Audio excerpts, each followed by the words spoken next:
only loaves left over by those who had eaten. And may the Lord bless us through the reading of His powerful word. What was the background of this story? John the Baptizer was just beheaded. So Jesus retreated to a quiet place, probably for a private time, for a private purpose. But crowds who were so impressed by His miracles followed nevertheless. So the Lord's attitude about that event could and should not be changed. We're talking about attitude. What attitude did Jesus display? First of all, meron po siyang private purpose. Umalis nga sila sa crowds para magpahinga, para manahimik. Sinundan naman ng napakarami mga tao, according to our reading, 5,000 men, not to count the women and the children, who were not always counted during those times. What would be your attitude if you planned a private retreat, and then here comes a 5,000 strong crowd, hungry for a miracle, and also hungry for literal food? So the Bible tells that He had compassion on the people. That's what Matthew and Mark reported, which we did not read today. Parallel reports of the same story with little details added. So the Lord adjusted His plans and He taught them. Nagturo siya kasi nanghabol ng mga tao. He healed their sick, as reported by Matthew and Mark. He did not send them away at mealtime. Problema kasi malapit ang oras ng pagkain, magugutom ng mga tao. So anong gagawin? Hindi niya itinaboy. He fed the people, He faced and solved the problem. In contrast to that, what was the disciples' attitude, or what kind of attitude was displayed? They wanted to send the people away. Matthew and Mark reported that they said, send the people away. Malapit na po ang oras ng gutom, oras na ng pagkain. Pauwiin nyo na ang mga tao. They wanted to leave the people to fend for themselves. In fact, they wanted to escape from the problem, to pass the responsibility on to others, and to save money. They were thinking about costs. Sabi nila, 8 months' wages. Ang daming papakanin. So kung ang sweldo ng isang karaniwang kawani, let's say sabihin na natin na 8 o 10,000 pesos, 8 months wages, di ano yun? 64,000 ba? Pagkarami-rami, kung 10,000, 80,000. Yun ang halaga ng bibili nilang tinapay. At sabi, ni tigi-tigis ang kagat o tigi-tigis ang kurot, hindi ba kakapag-tigi-tigis ang kurot ang mga tao na yun kahit ganong karaming tinapay ang ating bilhin. Philip worried about the cost. His attitude made him worry. Meanwhile, Andrew found a boy with 5 small loaves and 2 fish. But after finding such supply, questioned its sufficiency. Yung iba, walang nakitang anumang solusyon. Pero itong si Andrew, no, may nakitang bata, marahil ay isang pastol na nag-aalaga ng mga hayop sa lugar na yon. So may baon siya, pinagbalot siya ng nanay niya. Kung siya ay Batanggenyo, meron siyang binalot. Kung siya ay Hapon, meron siyang bento. No? Kung siya ay Thai, meron siyang Thai in a box. Meron siyang konting baon. Sabi niya, ito, may nakita akong pagkain, pero ano na ba naman yan? Sa dami ng kakain, di halos ay baliwala din. His attitude led him to finding the initial solution. So, yan si Andrew, napaka-noticeable. He's a finder. Siya din ang nakatagpo sa Panginoon. Siya ang nag-introduce sa Panginoon sa kanyang kapatid. John 1:41 tells us that. The first thing Andrew did was to find his brother Simon and tell him, we have found the Messiah. So he found his brother because he has found the Messiah, and he made his brother and the Messiah meet. That is, of course, the Christ. At alam natin na si Peter became one of the major pillars of the Christian movement, na ang nagpakilala lang ay si Andrew. So either you're a Peter or an Andrew. Both of you are important in God's economy. What 5 lessons on attitude can we learn from this particular story? The first story, of course, just a springboard, and then we will explore the topic from there on. First of all, it is attitude, not events, that really matters. So any one of you who came here with an attitude, tandaan natin ito, it is attitude, not events, that really matters. What happens, happens. What will happen, will happen. Sabi nga nila, que sera, sera. What will be, will be. The disciples worried and acted selfishly, even unkindly, which of course many people, probably even they, at the time call being practical. Yan ang ibig sabihin ngayon ng practical, be selfish. Isipin mo muna sarili mo, ikaw muna, so practical ka. What did they get? They got a rebuke. That's what they get. They get rebuked by the Lord. And 12 basketfuls of leftover. Probably, matapos pakanin ng tao, alam na naman natin yung istorya. Actually, we're not dealing on the story so much now because it's a very familiar one. 5,000 men, not to count the women and the children, pinaupo ni Lord, tumpok-tumpok. At yung nakitang konting pagkain, 5 pirasong maliliit na tinapay. Diba? Pagkatapos ay 2 maliliit na isda, baka yung isda, dulong, hindi natin alam kung gaano kaliit yan. No? Tabios. No? Microscopic. So, binless ni Lord at pinadala doon sa mga tao nagkaumupon, tumpok-tumpok. Lahat ay nakakain. Hindi alam ng mga taong kumakain. Ang pinanggalingan lang ng kinakain nila, 2 maliit na isda at 5 mga slices of bread. 5 loaves. At nung matapos kumain, sabi, kailangan walang masayang. Ipunin ang lahat ng tira, 12 basketfuls full of leftover. At hindi naman maliit na coincidence na 12 yung disciples na nagduda. Siguro, tigi-tigisa silang basket na dala-dala pa uwi. So, yan ang sobra. Yan ang kakainin nyo ngayon na 1 linggo. Kasi nagduda kayo. Maaring ganon. Pwede rin naman na ibinigay dun sa bata na nagbigay ng kanyang 2 maliliit na isda at 5 pirasong tinapay. O iho, dahil napaka-generous mo, eto ang sayo naman, 12 basketfuls of food. Mari rin, hindi naman sinabi kasi sa scripture kung anong ginawa doon sa 12 basket. Pero ano natin that the Lord is an exact mathematician. So hindi siya nagkamali ng computation ang dapat niyang gawin. Meron siyang purpose for the 12 baskets full of leftover. Ang tanong natin sa ating sarili, they display their attitude. What about us? What is your attitude toward the unexpected? When you have a plan and people walk into your life and destroy your plan. What is your attitude toward the unwanted and the unwelcome? Si Lord, in-accommodate niya yung mga tao sapagkat gano'n na lang ang need nun. Bagamat siya pagod na rin at siya na nga nagyaya ng retreat na ito. Pero, inuna niya yung kapakanan ng mga taong lubos na nangangailangan. Yung iba nasiraan ng loob, 8 buwan po na sweldo kailangan para makabili ng kapirasong tinapay lamang. That was an attitude. Meanwhile, Andrew displayed another attitude. He did something. Andrew did something, and in fact, he found food. He found a boy. And the boy also must be noted for his kind of attitude. The boy gave up and shared his meal. Kung kayo ba naman yung bata na nandoon, nasa malayo sa inyong bahay, nag-aalaga ng mga tupa, may baon kayo, nag-good siguro for how many days yun? Hindi natin alam. Kasi yung mga tupa, palakad-lakad dyan. They are wandering, looking for grass and for drink, for water. Ginibak niya yung pagkain niya. Alam ba niyang paparamihin yun? Alam ba niya na magkakaroon ng 12 baskets na tira? Hindi niya alam. Pero yung attitude niya, because it was very good, it became the springboard for blessing. 12 basketfuls of leftover. I like to believe baka sa kanya binigay. Dahil na-reward siya for his goodness. So the boy turned the event into an opportunity for heroism. Different attitudes toward the same event. May nag-display ng selfishness, may nag-display naman ng industry at paghahanap. Meron naman na nag-display ng kanyang kabutihang loob, ibinigay ang kanyang pagkain. Ano po ang attitude natin pag may dumarating na ganyan? Meron tayong konti, may nangangailangan. Ginagamit ba natin yung panahon na yon para makapagpakita tayo ng magandang side of us? Or is it the ugly side of us that shows? Still more on attitude, and this time, let the story become just the opening for our study on attitudes. What other lesson can we learn about attitudes? It is attitude, not achievements, not possessions, that gives true happiness. It is attitude, not achievements and possessions, that makes a person valuable.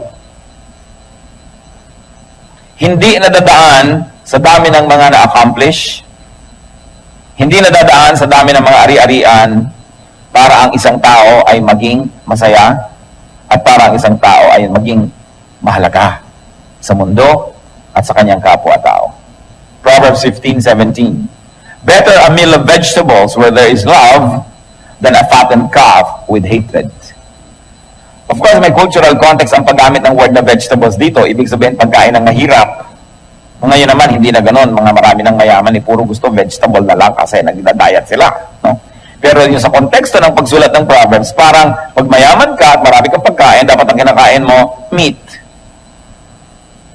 Pero ang sabi dito, better a meal of vegetables where there is love than a fattened calf with hatred. So, hindi nadadaan daw sa kung ano ang pagkain para sumarap ang kainan. Yan ay kung sino ang kasalo. So, napakahalaga yun. Ngayon, kung masarap na yung pagkain mo, magaling pa yung attitude ng kasalo mo at pati attitude mo, edi lalong nagdoble ang blessing.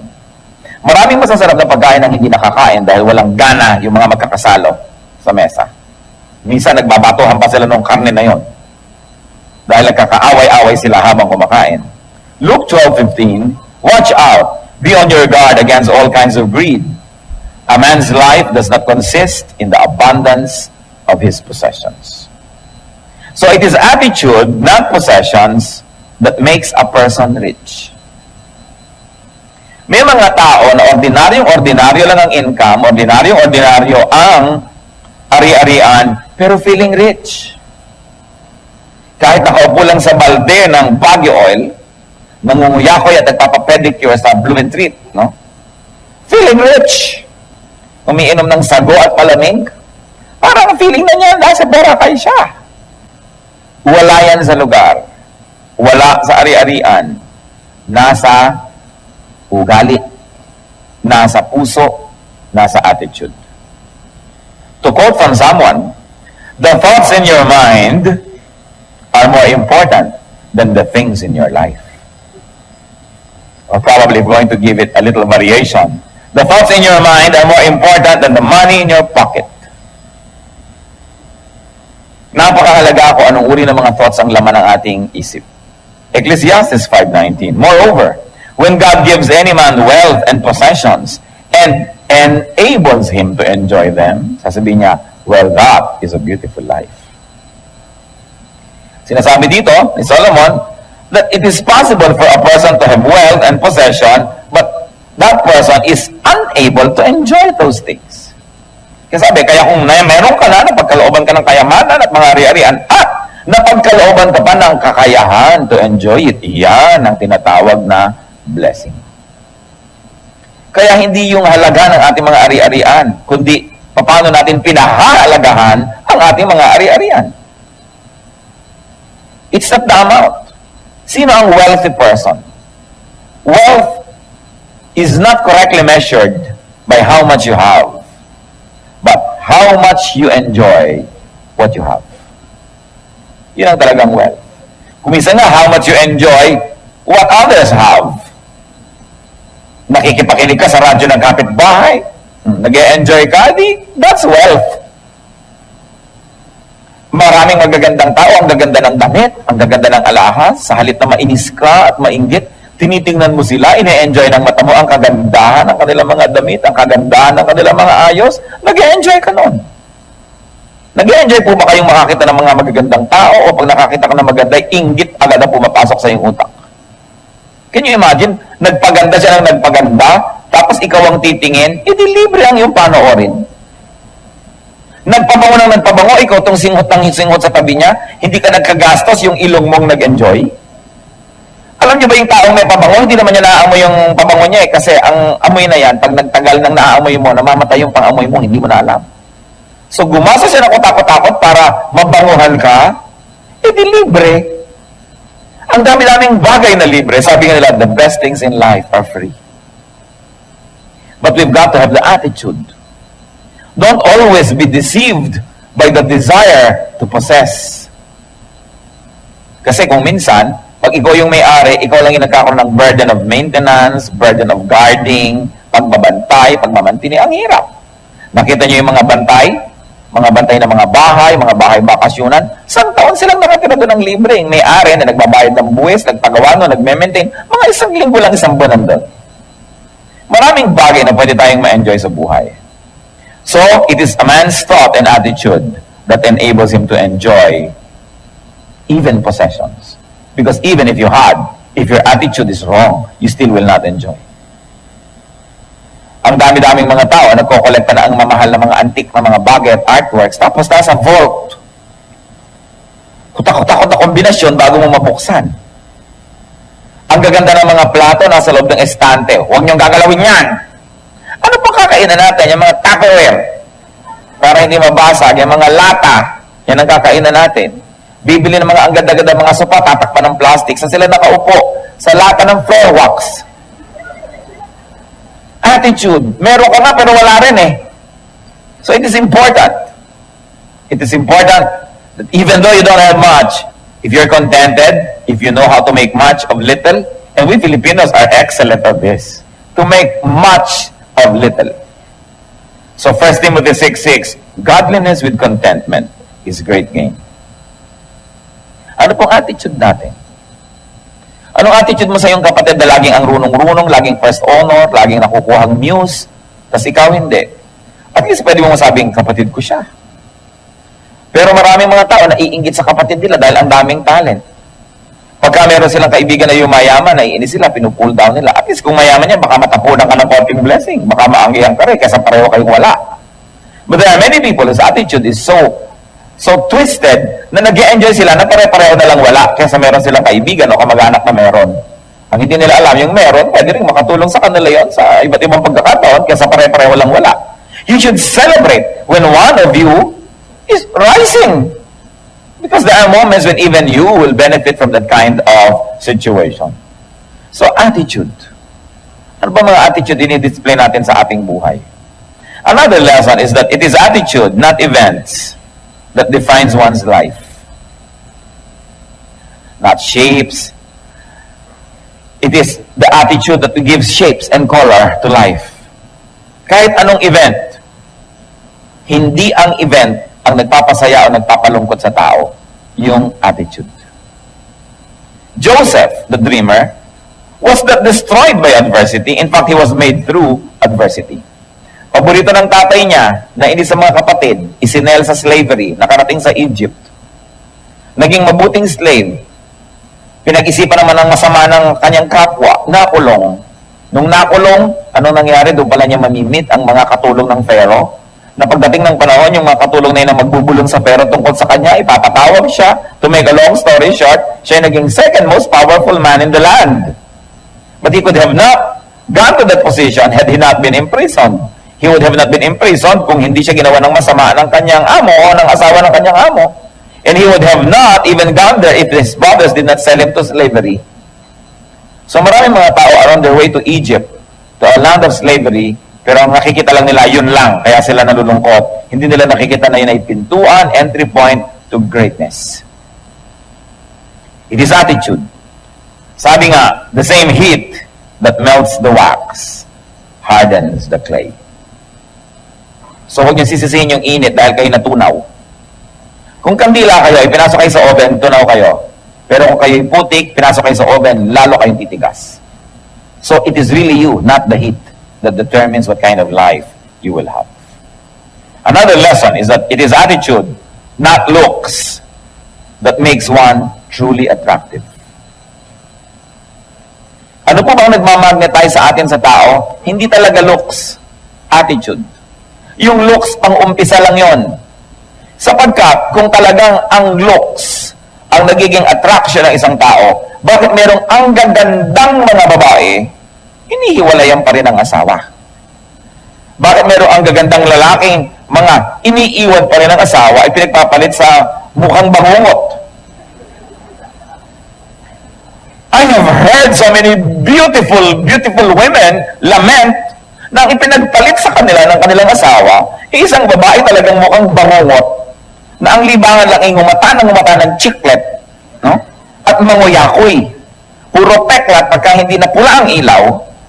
Pero bakit ipinagpapalit? Sometimes it is attitude. Hindi naman natin sinasabing palitan nyo ang pangit na attitude na asawa. Pag yan na yan, yan na. Pero ang point, kung talagang physical beauty ang attraction, bakit ang dami-daming magaganda iniiwan pa rin ng kanilang mga mahal sa buhay? How come very good-looking people are left, abandoned, escaped from by their partners? Although, of course, it is contestable na kung sila talaga lagi ang may kasalanan noon. Kung isa naman talagang mapaglaro lang yung isa. But what is important here is to note that you cannot keep people interested in you. You cannot keep people wanting you to be around them just by being beautiful. It is good to be beautiful.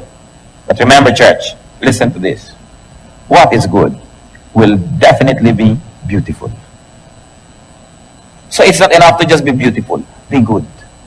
Because if you are good, you become beautiful. Yun ang napakahalaga.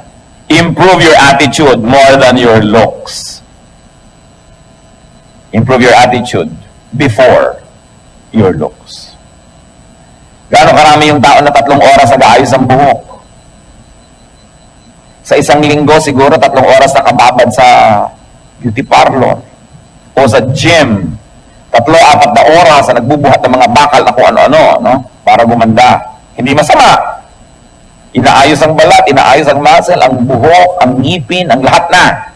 Pero gano'ng karaming porsyento ng oras na yun ang ginugugol natin para ayusin ang ating ugali? Siguro kung kalahati man lang.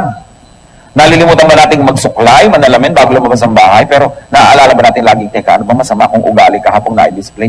Hindi ko nagagawin ngayon. Ano bang dapat maganda kong ugaling gawin ngayon? Gano'ng karaming oras ang ginugugol natin para ayus-ayusin ang ating mga pag-uugali? Kaya it is not only looks. Although looks are important, but it's not all important at the expense of our attitude. Yung mga ibang tao sobrang blessed eh. Ang ganda-ganda na physically, ang ganda-ganda pa ng kalooban. Napakahalaga. At huwag din naman natin i-ignorin yung ganda na skin deep. Importante rin yun. Sasabihin nyo, ano ba naman beauty? Beauty is only skin deep. Ano ba naman ang gusto mo makarating na hanggang pancreas? Yung beautiful pancreas.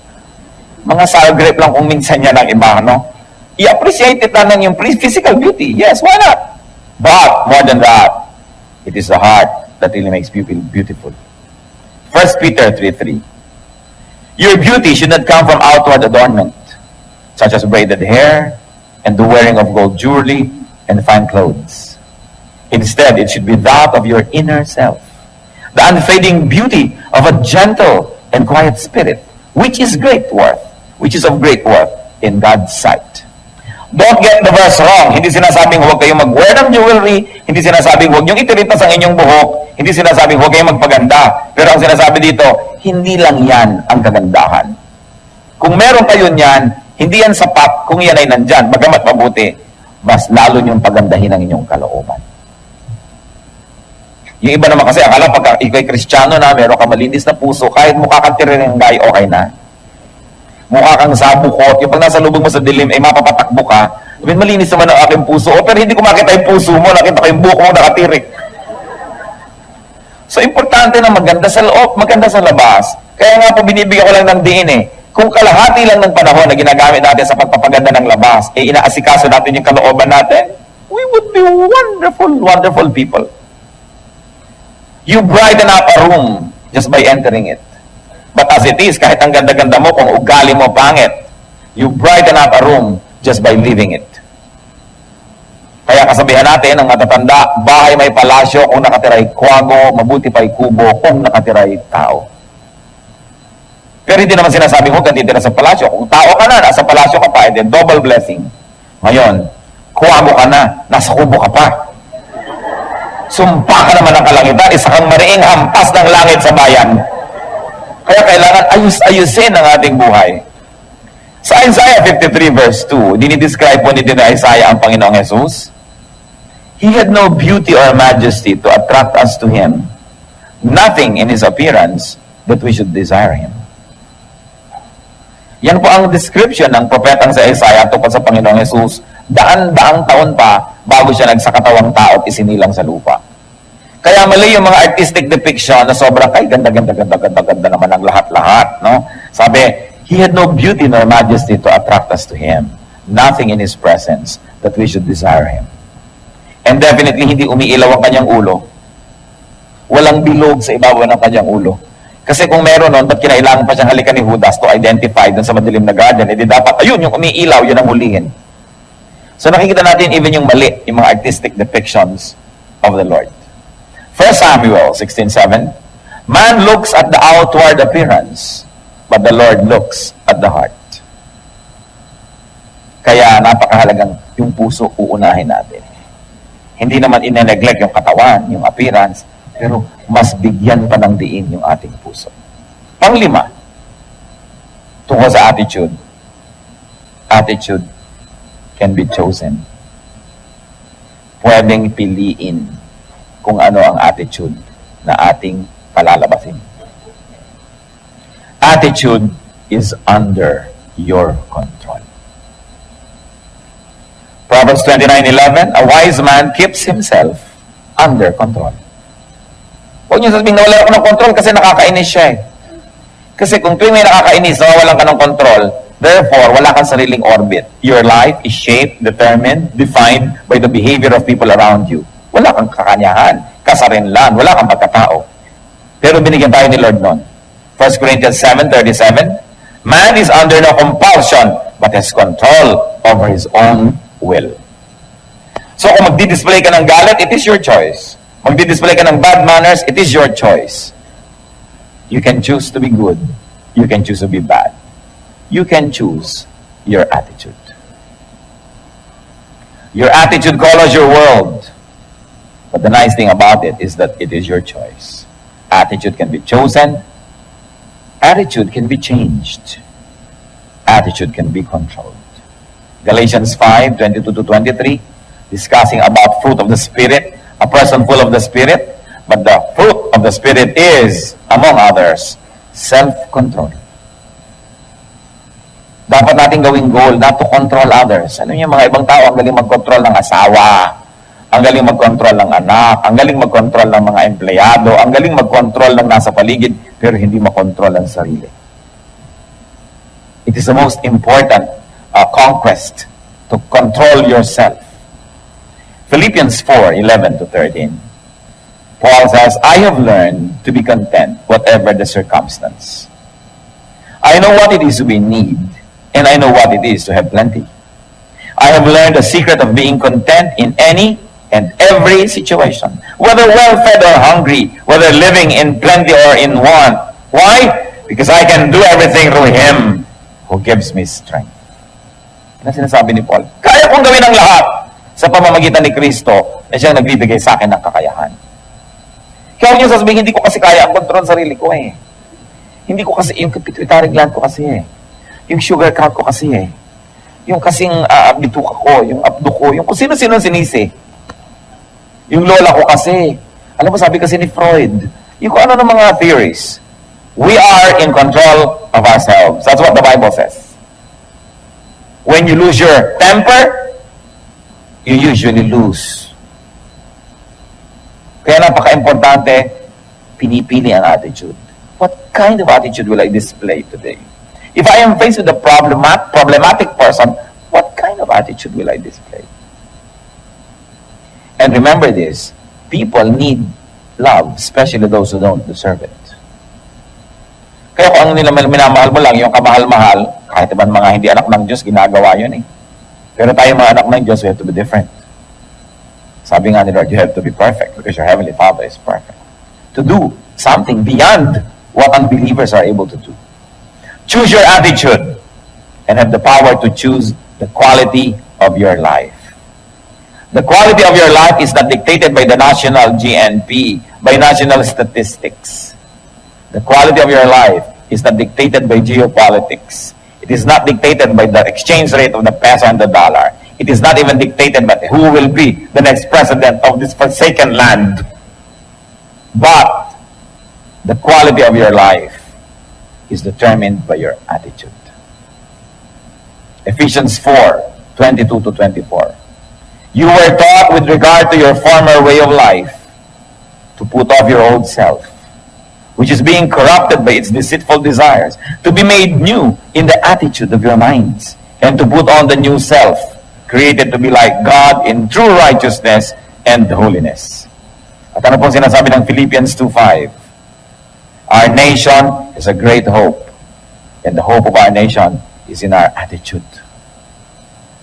The way that the Lord can change our attitude so that we can become achievers, not complainers, so we can help each other, not destroyers of each other, so So we can build a nation instead of destroy it. It's important to have an attitude that is positive, godly, and Bible-based. Philippians 2:5. Your attitude should be the same as that of Jesus Christ. Kaya bumalik tayo dun sa storya na inumpisahan natin. The Lord had to change plans. Well, that was his attitude. He changed plans and accommodated people. He did the right thing. He did the important thing. The Lord, siya ay ipinapako sa krus. Anong ginagawa niya? Nananalangin. Ang pinapanalangin niya, nagpapako sa kanya. Sabi, Father, forgive them, for they know not what they do. Kung siya ay hindi tinatanggap, ay ang Panginoon ay hindi ipinipilit ang sarili. At kung siya ay tinataboy, umaalis naman siya. Hindi niya pinagpipilitan ang kanyang sarili. Your attitude should be the same of Jesus Christ. Kung kailangan magtrabaho, nagtatrabaho. Ang kailangan dinggin, dinidinig. Ang kailangan tingnan, tinitingnan. Naglilingkod. And on top of all that, and through all that, maintaining a holy lifestyle. Kumusta po ang buhay niyo? Minsan, may makakasabay ko sa elevator, kahit hindi kumibo, alam mong pasan ng daigdig. Sabi ng mukha. Kasi kakuha na itong tao, ano kayo makalungkutan ang daladala niya? Pag tinanong mo, malungkot ba kayo at kung tatapatin niya kayo, sabi niya, oo. Kasi ang asawa ko kasi ang tatay ko, kasi ang economy, kasi wala kaming tubig, kasi walang kuryente, kasi wala akong pera. Ang dami niyang sisisihin. Wala pa ako nakitang sinabing, kasi attitude ko bulok. Diba? O bakit kayo nag-away ng asawa mo? Kasi ang pangit ng attitude ko O bakit kami miserable? Kasi attitude ko. Hindi natin nakikita. Kaya ipinapakita ng scripture. Mostly it is our attitude that shapes our life. Change your attitude, change your mind. And if you already have a good life, you say you have a good attitude, continue to change for the better. Because room for improvement is the biggest room in the world. Ang sabi sa Romans